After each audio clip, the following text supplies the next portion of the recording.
one more time. Y'all need the one, bro.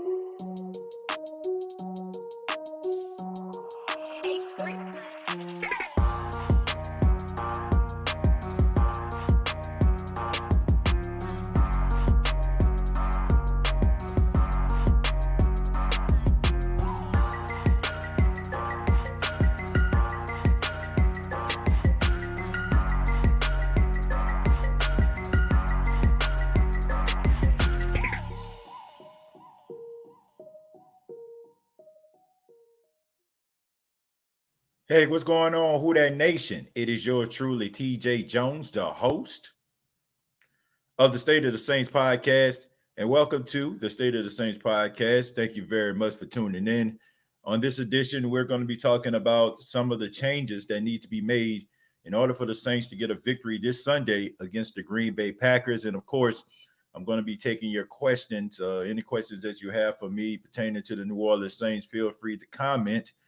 Thank you very much for spending your afternoon with us. I'm doing this on a Thursday afternoon.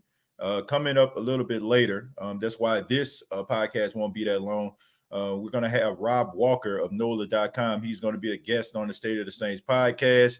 So I'm going to be taking your questions for about 30 minutes. Then we're going to, just have a little brief intermission, and then we're going to come back at 2 p.m. Eastern time with Rob Walker. But thank you very much for tuning in. Thank you very much for spending your day with me. And want to give a special shout out to Brian, Sean, Living for Kendrick, People Being Crazy, Tyra. We got Dill Pickle, Sanchez, Michael, your boy Jay, and so many others. Thank you very much. And once again, feel free to put your questions about the New Orleans Saints in the comments, because we're going to be talking about that also. But let's go ahead and get started. We have to talk about the Green Bay Packers. This game is coming up. It's going to be on Sunday Night Football, nationally televised game. Everybody's going to be watching this game. All eyes are going to be on the Mercedes-Benz Superdome to watch Drew Brees go up against Aaron Rodgers, two guys that are first ballot Hall of Famers and arguably two of the greatest quarterbacks to ever play the game. So the New Orleans Saints against the Las Vegas Raiders had one of the worst showings we've seen in a very long time. From every single person on the team, for the exception of three people I said on the last edition, were people that, everybody else pretty much stunk up the joint.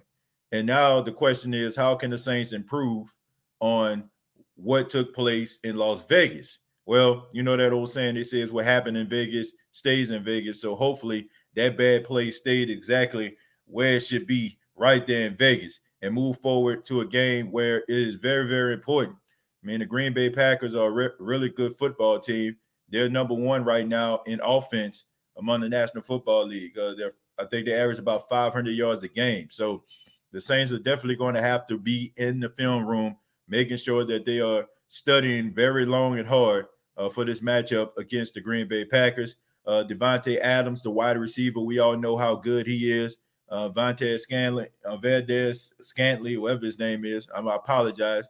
I can't think of his name right off the bat, but Scantley, he's a really good wide receiver. He's about 6'5", 6'6", big, tall, lengthy guy.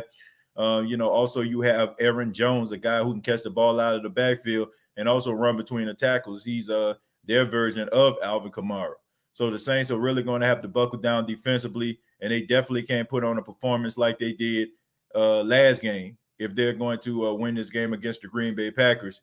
But one thing that stands out that the Saints are, what they are good at, and that is they play up to the competition. Like they really do a really good job when they're going up against athletic elite players. Okay, they do a really good job when they know they're going up against a really good football team. They go out there and they put on their best performance.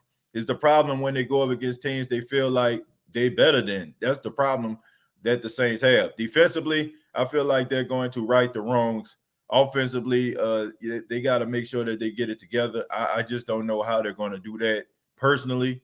Maybe, we can talk to Rob Walker and get some answers from him being around the team, and also get an opportunity to ask questions to the team. So maybe we can get some answers from him. But as of right now, as it stands today on Thursday, I have no idea how they're going to be able to combat with the Green Bay Packers, offense. So I'm just being real with you. But we're gonna go ahead and I'm gonna answer some of your questions. See what you got to say. Dill Pickle says 3 words. Fire Aaron Glenn. Yeah, man, Aaron Glenn. It seems like the same situations are going on in the secondary. Guys don't turn their head around. Guys have bad technique. And like I said, I would not be surprised if I see Aaron Rodgers throwing the ball down the field because he knows that the secondary is going to get pass interference called on them. Over 129 penalty yards. I mean, that's pathetic right there. So, I mean, that's the story. If you throw the ball down the field, these guys can't cover. The worst that can happen is you get a pass interference call. So, how is Aaron Glenn still a part of the coaching staff? Because they like him. They like him. You know, I mean, since he's been with the New Orleans Saints in the secondary, they play with a lot more confidence and they believe in themselves. So I think the Saints like that concept. They like what Aaron Glenn brings to the table. And I think they think that Aaron Glenn is one of those guys that's going to end up being an assistant coach somewhere. I think a couple of years ago, Aaron Glenn was supposed to go to the New England Patriots, but the Saints ended up stopping that interview from taking place. So they got a lot of respect for Aaron Glenn. Repping Slidell, by the way, of Philly. Who that? You heard me? Man, shouts out to Kevin, man, all the way out there in Philly. Appreciate you, man, for chiming in. Brian says, run Murray. Nobody wants to tackle him all game. Yeah, I think they do need to use Murray a little bit more, but Sean Payton, for some apparent reason, just gets away from the guy. I don't know what it is about it. I don't know why he doesn't use him more, but I just feel like they can be a much effective offense if they were to use Latavius Murray a lot more. Quinn says, I'm here. What's going on, Quinn, man? Appreciate you chiming in last night. Shamika says, hi, TJ. What's going on, Shamika? Terrio says, what up, TJ? Hey, what's going on? We got Saints fan 1021 says, better play calling. Yeah, I think better play calling could be, you know, something that they need to work on. I mean, Sean Payton has coached 2 of his worst games and then called 2 of his worst games I've seen in a long time. But that all comes from, like I said on the last episode, I think it comes from these guys not dependent on some of these other players out here, the same usual suspects. But when you use the same usual suspects, you're counting on them to be available every single game. And as you can see, Michael Thomas is out. Michael Thomas is playing. Michael Thomas is a primary receiver. But I think the Saints would have been further along if they just didn't have the majority of the play sheet revolving around Michael Thomas. I mean, get these other guys involved. That way, if Michael Thomas is to get hurt, I mean, yeah, there's going to be a little bit of slip in production. I mean, because it's Michael Thomas, but you still have enough to be a formidable opponent to the opposition. So they need to get these other guys involved. Kai the Great says, Father Time got a chokehold on Drew Brees. I know it was coming sooner or later. He might have to fight through it, but at this point, he's going to have to. Kai, yeah, thank you very much. You know, people see, this is the thing right here. You know, people look at these videos and they think that I don't know, on this mission to try to bash Drew Brees. I just don't get it. But look, I say it like this, man. You know, since we talking about Drew Brees, I feel like this needs to be said. You know, I love doing this show. I love doing this podcast. I think one of the reasons why everybody on here has joined this podcast and been following this podcast because I try to be as organic and as real as I possibly can. You know, I didn't make this podcast in order for me to be waving pom poms and telling everybody what they need to hear or what they want to hear. You know, I get what Drew Brees means to the city of New Orleans. I get what he means to the state of Louisiana. I get what he means to Saints fans all around this country and around the world. But I'm not going to sit up here and lie to you and pretend like these situations don't occur. It's just not happening. You know, I was having this conversation on, social media, and it seems like to me people want me to stop talking about something that's painstakingly obvious. I would never do that, man. You know, I would shut this show down before I start lying to anybody. Look, I never ask anybody for anything. Anything people give me, I'm appreciative of. You know, of course, donations and stuff like that helps this show run. But that's not what my driving force is. I've been a Saints fan my whole entire life. I don't feel bad about criticizing any part of this team. I don't feel any less of a fan because I say things that people don't want to hear. I am a real true Saints fan through and through. This ain't no 2006 guy talking to you. This is a guy that's been a Saints fan since 1990. And I'm not going to do anybody a disservice by lying to you and telling you everything that you need to hear. I'm not afraid of anybody leaving the room. I'm not afraid of anybody stop following me. I'm not afraid of anybody telling me that they don't want to support me anymore. I can care less. If you want real, organic thoughts about this team, then look no further than me. But I'm going to continue to keep on posting the things that people are talking about.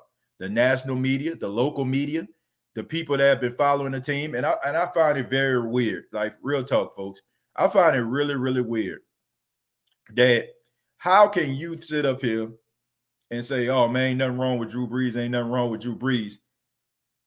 I'm not getting this stuff from just national media. National media, they just trying to get ratings, right? I'm getting this stuff from people that follow the team. Okay. Look, these people walk around, follow this team every single day. Okay. They ask these dudes the questions. They're in the locker room. They on the field. They're watching these guys practice. They're seeing things that we don't even see. Not those interviews that people just be getting the lip service. These guys have close personal relationships with these players. So yeah, I have to say, excuse me, if I listen to a person that knows the inside scoop and telling me things that are going on over somebody that just don't want to come to grips with themselves because they're afraid of the future, because maybe they've been a Saints fan a long time and they just think that the Saints gonna suck all of a sudden when Drew Brees leave, and now they scared, so they want to hold on to Drew Brees with everything they have. If you're doing that, then you're selfish. And I feel like that's the true definition of not being a real fan, because a real fan is going to want what's in the best interest of the team, not just one person. Okay. And I don't find it blasphemous either. A real person, a real true person, a real true friend, a real true girlfriend, boyfriend, husband, wife is going to be 100% honest with you. One thing I love about my wife, she tells me stuff that I want to hear, and she tells me stuff I don't want to hear, but she does it because she loves me. Okay. I love Drew Brees. I got a lot of respect for him. I got a lot of respect for you. So I'm not going to lie to you. And sometimes I might tell you stuff that you don't want to hear, period. So that's what, that's where that comes from. I mean, Drew Brees is the topic of discussion, and it's going to be that way, folks. I'm sorry. It is going to be that way until Drew Brees takes the field on Sunday. And then if Drew Brees goes out there and puts on a good performance, then people will probably be quiet for a little while. It's up to Drew Brees to hush the critics. That's just the way that it works. I mean, you can't shut this off, folks. You can't. You can't do it, man. Drew Brees about to drop 6 touchdowns Sunday. He here to talk and fueling up off it. Ray, I hope so. I hope so. And I don't even feel bad because I don't think I said anything about Drew Brees that was that bad. I said, is Drew Brees declining? I said yes, because now, I mean, it depends on how you're looking at declining. You're not the same person you was 5-10 years ago. That's just a fact. Okay, I mean, that's a decline. Decline don't mean that you just fell off a cliff and you're incapable of doing your job. It just means that you don't have the same type of skills or athleticism or abilities that you once had in your youth. And there's nothing wrong with that. That's not saying that a person is trash. That's not saying that he's awful. I don't get it. I don't get what people are hearing. Maybe when people hear decline, they're saying that, oh man, he sucked. But that's your interpretation. I think people are getting mad off their own interpretations of what people are actually saying. Okay, so I think that's something that you have to deal with, not other people. I'm going to share this. I appreciate that. Jermaine Mandingo, thank you very much. Speak the truth, TJ. Real, recognize real. Chuck Greer. We got Abel says, you think if we would have kept Von Bell, he would have had been better in the game Monday than Malcolm Jenkins? Yeah, I think so, man. Von Bell, I'm a little bit confused with that, Abel.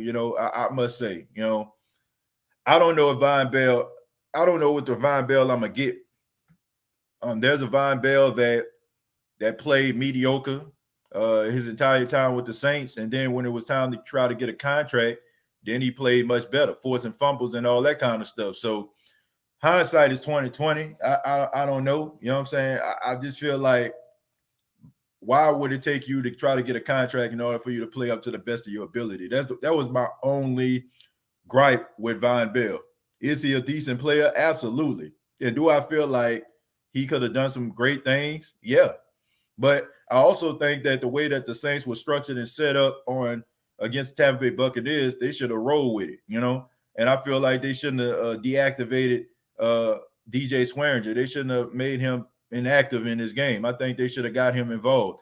I think those guys were flying all over the field. They were playing fast. And I think that if they had DJ Swearinger in this game, I don't think Darren Waller would have been as successful, because I think he probably would have lowered the boom on him, and that probably would have, made him second guess a lot of the decisions he was making when it comes to the pass catching. The problem was he wasn't scared of anybody, that could be a threat to him over the middle. And I feel like if DJ Swearinger was in the game, say what you want to say about him, but the guy, he can get interceptions. And he definitely gonna deliver some great William remember me shots, as he would call them, on somebody. So I feel like that had a lot to do with it as well. I love Drew, but he doesn't have the arm strength anymore, TJ. Microwave noodles over pot noodles. You part of the nation, stand with us strong. I don't understand what that mean. I don't understand what that mean. If we're talking about, are we talking about being in denial? Are we acting like we supposed to pretend like these situations don't occur? Like, that's ridiculous. That's the craziest thing in the world. That's like saying, to me, that's almost equivalent to saying, like, I know my wife is cheating on me, but I ain't gonna say nothing because she love me. I know my husband is cheating on me, but I ain't gonna say nothing because I love him. You know what I'm saying? Like, that makes absolutely no sense. Like, you know what I'm saying? Like, if somebody if somebody is clearly doing something that's obviously out of character, out of line, you should want to address it. You should you want to be like, well, I just don't want to get married no more. Like, man, look, you do your thing. Look, I ain't trying to get married no more. You know what I'm saying? We've been in this thing 15, 20 years. You know what?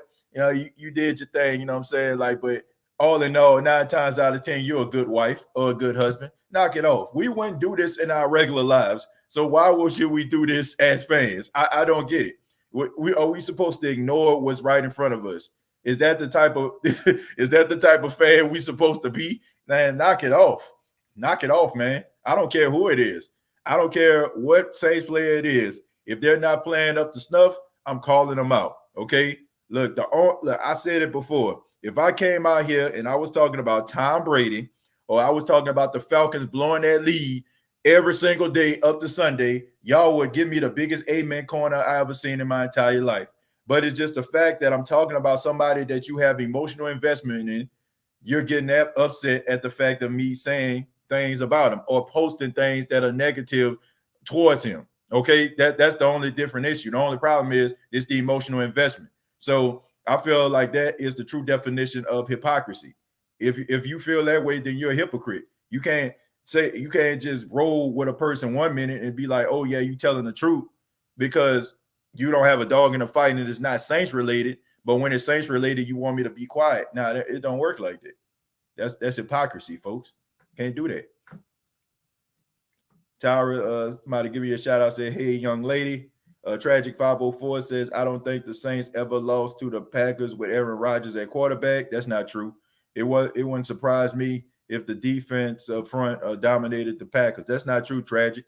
They lost in 2010. The last couple of times the Saints actually played the Packers, Aaron Rodgers was hurt, ironically. But in 2010, he definitely beat the Saints in that opening game. I think that was, if I'm not mistaken, I think that was Mark Ingram rookie season.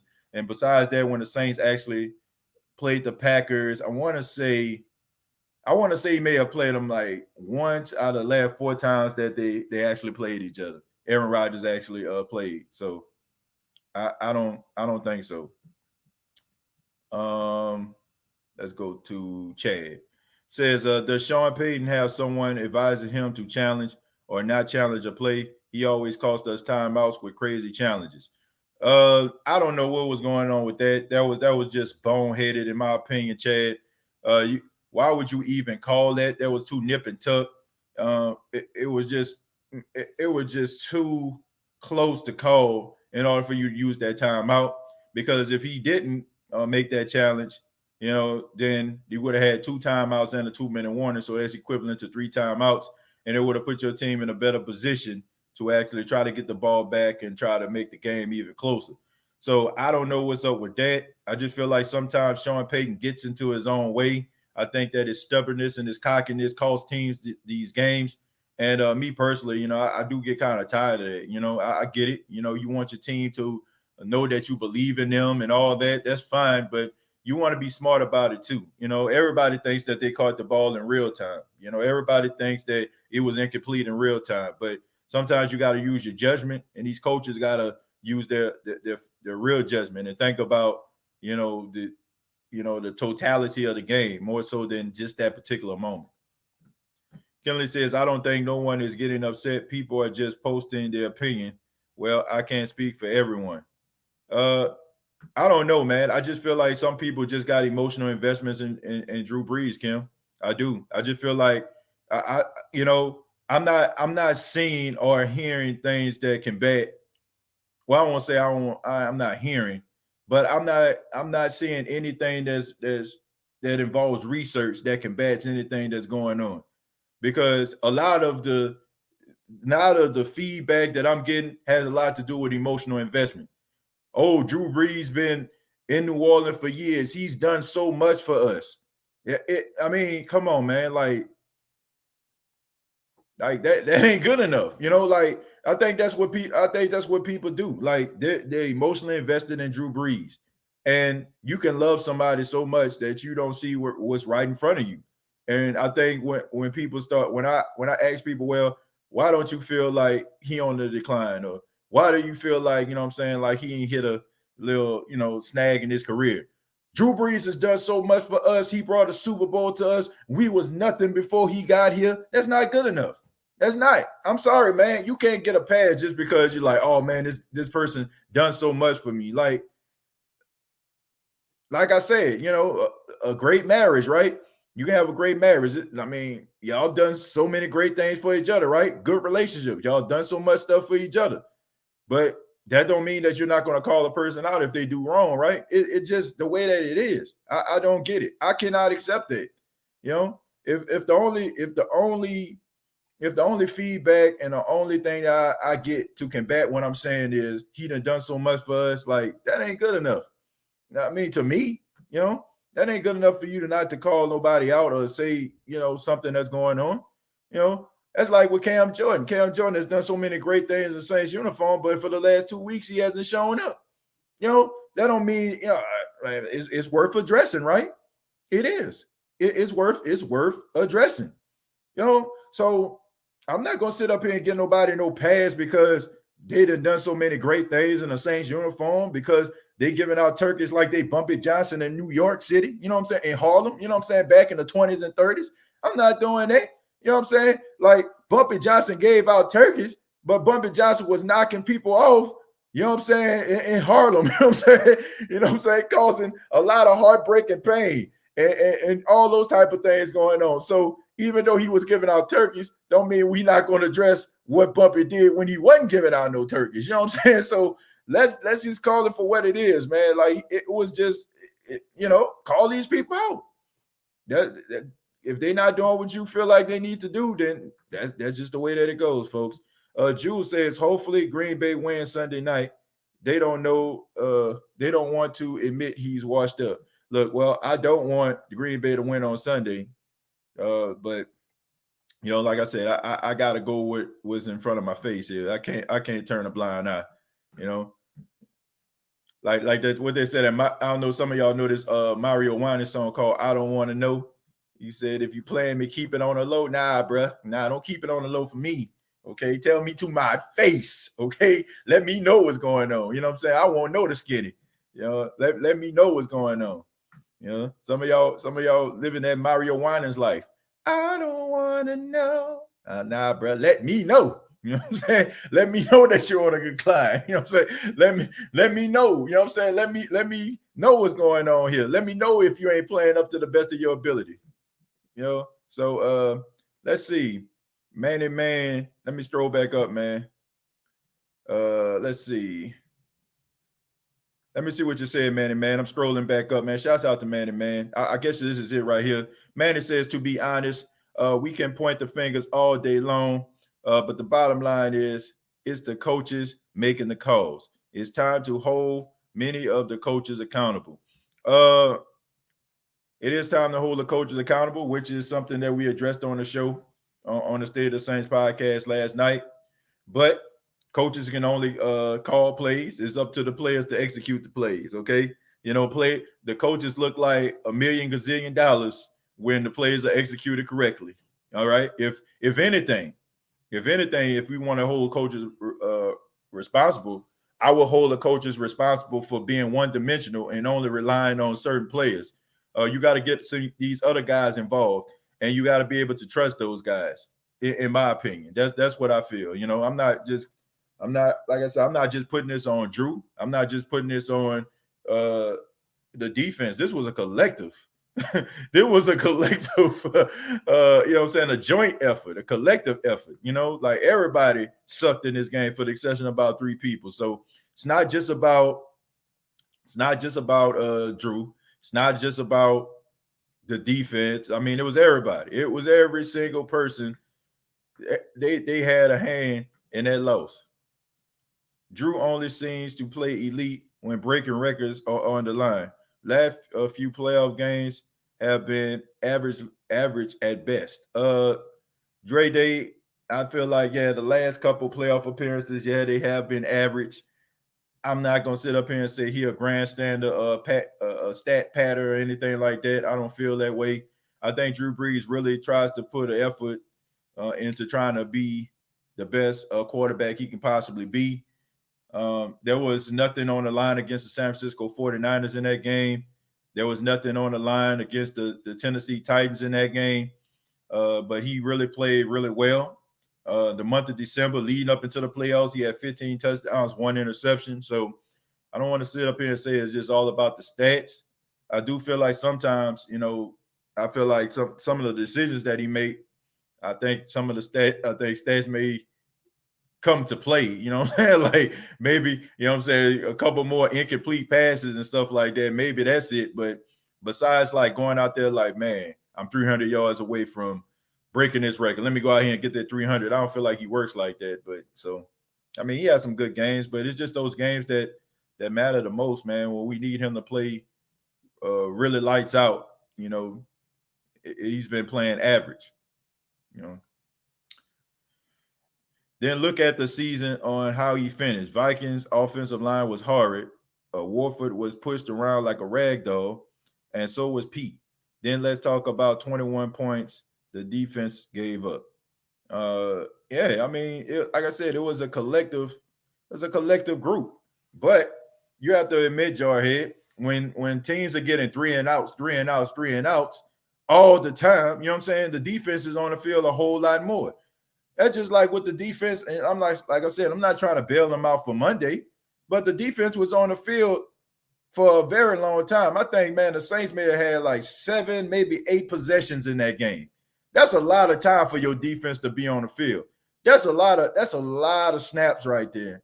And I don't care how good your defense is. If you're on the field that long, you're going to get tired. You got to keep in mind also, this is only the second game of the season. No preseason, so conditioning is still plays a huge role.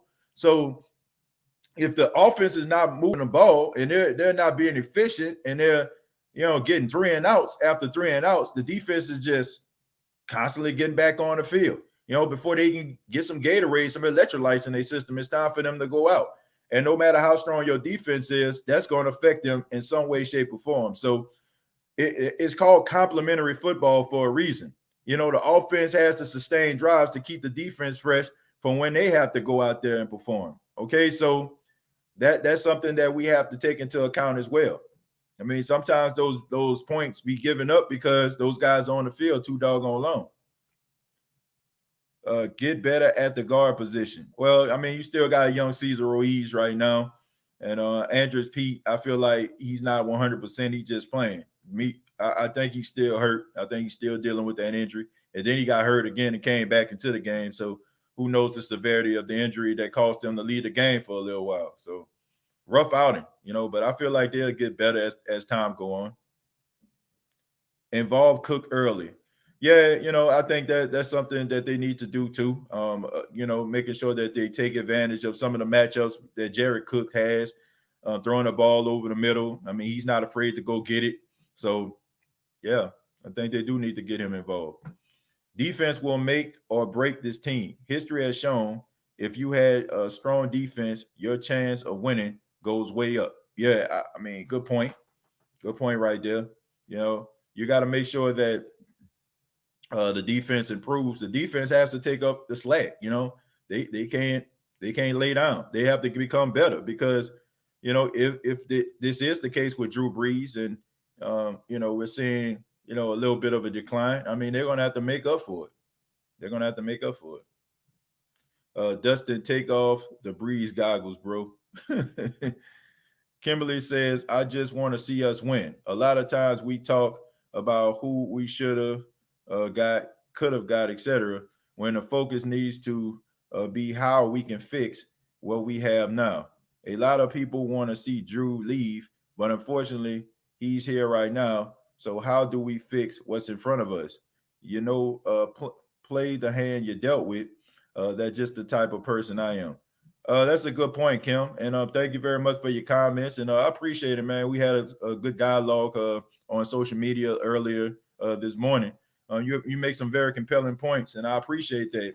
I am a guy who looks for solutions, and right now, not just even in the sports world, but just in the world at large. I don't like to speak on a lot of things because I'm one of those people. If I want to speak on it, I want to have a solution to the problem. Might not be the best solution, at the time, or it might not be the worst solution, but I try to find solutions. The issue is that Drew Brees can't get the ball down the field the way that he once did. So what do? You try to find ways to, compensate for his lack of arm strength, right? It's rather get other quarterbacks involved, or you run the football a little bit more. You put more emphasis on the offensive line in the running game where you can control the time of possession. And also, make sure that you get guys like Taysom Hill maybe to come in the game and get him involved.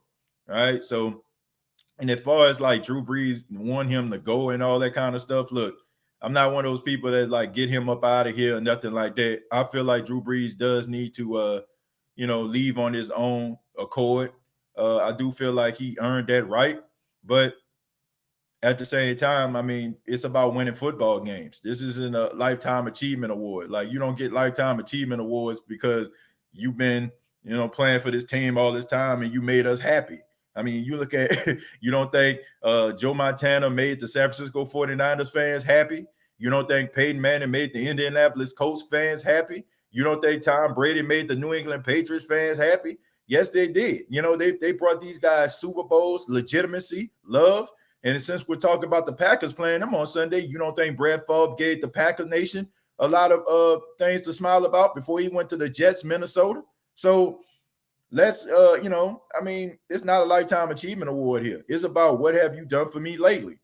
And I'm sorry, like that's just the way that it goes.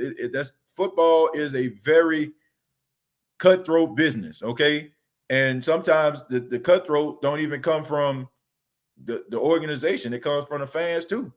And right now, you know what I'm saying? I don't think anybody that is talking about Drew Brees in a negative light hates Drew Brees. If you've been a Saint fan for the last 15 plus years, I feel like it's virtually impossible for you to hate Drew Brees. Like straight up. Like I think a lot of people are appreciative of what Drew Brees has done in the Saints uniform, but they feel like it's just a success. It's the success over the last 15 years. They want to keep this thing going. Success is, like they say, like a drug, right? You know what I'm saying? Like people, that's on drugs, that what they tell us is they like that fix and they keep on looking for that same fix over and over again from the first time they tried it. And that's what gets them hooked. It's like that with a Saints fan. Not that I'm saying with drug addicts, but I'm just saying it's that passion, that addiction to success that we want to hold on to. And you find yourself caring more about the organization more so than a player, because players leave, man. Like, as much as we love Mark Ingram is a Baltimore Raven, right? You know what I'm saying? As much as we love some of these other Saints players that came through here, like Tracy Porter. Tracy Porter left, went to the Broncos, right? Went to the Bears. I mean, we're appreciative of his pick six, right? We're appreciative of that, right? We're appreciative of him catching that interception in the NFC Championship game. We're always going to be, we're always going to appreciate guys like that. But that's just the way that things go sometimes. It's the way it is. I'm going to read a few more folks, and then once again, we're going to come back. I have Rob Walker going to be on the show at 2 p.m. Eastern Standard Time, so y'all be sure to check that out. Dustin says, obviously a huge Saints fan. There is 77 of us here. Don't tell me that. I hurt for the Saints. Let's see. Drew is declining for the time. Is right on him, but Andrews is stealing money. Dennis Allen isn't really a good defensive coordinator, and Aaron Glenn has turned our DBs into penalty machines. Yeah, I mean, you got to take the good with the bad, right? At first, they couldn't cover with a bed sheet. Now they can cover, and they just giving up penalties. I mean, he gave them confidence, in the form of guys in practice, jaw jacking and stuff like that with the offense. And, I mean, that's a good thing, but you can't be giving up these big plays. You just can't. The objective is to win the Super Bowl, so the whole organization should have that on their minds. If Drew wants a ring, he should know he's harming the team. He has to let it be known instead of acting like he still got it. I don't think that he still got it. Look, man, you don't need to tell nobody if you once used to do something and you can't do it anymore. You know it before anybody else knows it. You know it, right? If you think that let's just say, for example, you end up catching the flu. You knew that you was having symptoms before anybody in the world knew that you had the flu. You knew about the coughing, you knew about the chills, you know about stuff like that. You know what I'm saying? Like you knew about it before anybody else could, before you got into that room and started coughing, everybody like, man, you okay? Maybe you need to go to the doctor, get yourself checked out. Sound like you got the flu. You knew that before that. You know what I'm saying? So Drew Brees knew. Drew Brees knew that. Drew Brees knows. He knows he's not the same guy. But at the same time, it's that pride aspect too, man. You want to go out there and you want to compete, and you want to defy that. You know it, you know it for yourself, but you just try to fight it. And he knows that he said his arm feels borderline great when we all know that's not true. I mean, like I said, that's his opinion. He knows better than us. The problem with DBs is that we can't get our heads turned around to locate the deep ball. Too busy celebrating broken up passes, then turn around the next play and give up 50-yard bombs. I agree, man. Like that handshake after that forced fumble by Rashard, like when they got it on Rashard, the running back for the Raiders. Like, man, get your behind back in the huddle, man. Get back in the huddle. Hey, look, nobody cares. Like, get out of here with that. You know what I'm saying? Because the very next play, y'all up here giving a pass interference calls to seal the deal. Like, work on yourself before y'all sit up there and start talking and running y'all mouth and, you know what I'm saying, and want to do all this and, like, get out of here, man. I like those guys for real. I like the swag, but be real, bro. Be real. Last one comes from Jarhead, says Jenkins needs to learn to tackle and Jackrabbit as well. Man, I disagree, man. Jackrabbit was the best corner on the field on Monday. And you can say that's not much being said, but he was the best on the field. I don't care. Jackrabbit don't have no problem tackling nobody. And he definitely don't have no problem with being instinctive. And I think that pass interference call was ticky-tack as hell. Okay, so let's not even do that, okay? Because week one, man, Jackrabbit a beast. Jackrabbit.